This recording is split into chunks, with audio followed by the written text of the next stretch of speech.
مالی تنگی کے وقت مانگی جانے والی دعا۔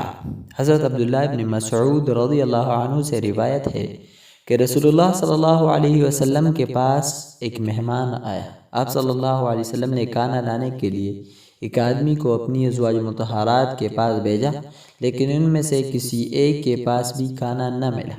تو آپ صلی اللہ علیہ وسلم نے یہ دعا کی: اللہم انی اسألک من فضلک ورحمتک وَإِنَّهُ لَا يَمْلِكُهَا إِلَّا أَنْتَ۔ اے اللہ، میں آپ سے آپ کا فضل اور رحمت کا سوال کرتا ہوں، بے شک آپ کے سوا اس کا کوئی مالک نہیں۔